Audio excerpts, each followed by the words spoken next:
In lesson 6.5, we're going to talk about circumferences and diameters.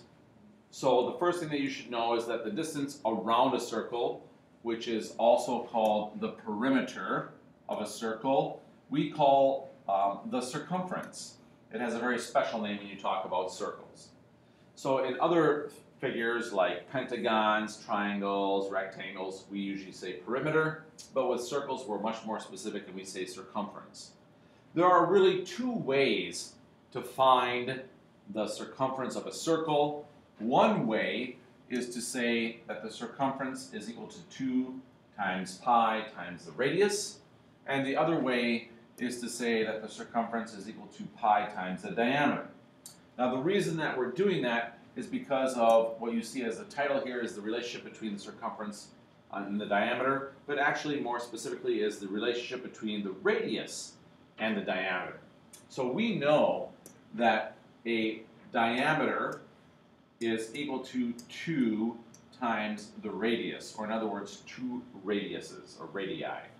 If I look down below in this particular circle here, what I see is I see that there is a diameter, in this case, that is 14 units long from A to C. And specifically, if I look at the radius will be half of that, or in other words, 7. So we see the 7 here in light blue, and we see 2 radiuses, 7 each, totaling up to 14. So in our particular case here, we have the diameter of 14, which is going to be equal to the 2 times the radius size of 7. That's why we have two different formulas that we can use.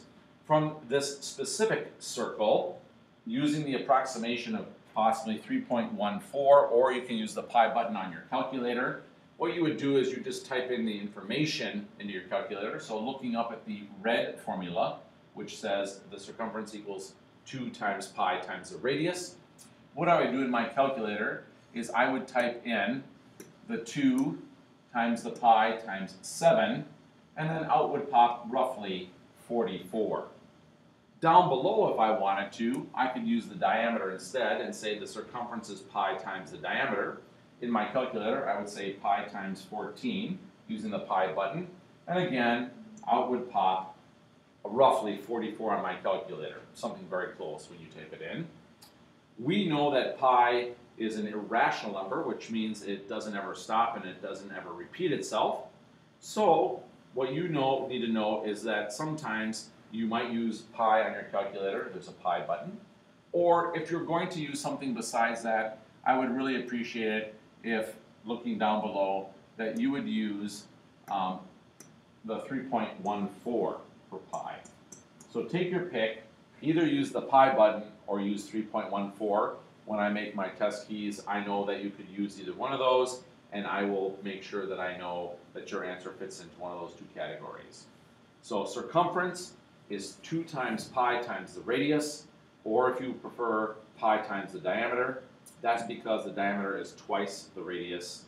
And so as I look at these things, what I'm seeing is that when I look at the r in the first equation and the 2 in the first equation, those are the equivalent of the d in the second equation. So look up in the red, look at the 2 pink circles, 2 radiuses, then look down in the blue highlight, the diameter d, those are equivalent.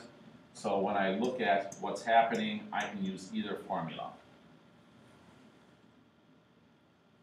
So circumference is 2 pi r, or pi d, and that's because the diameter is twice the radius.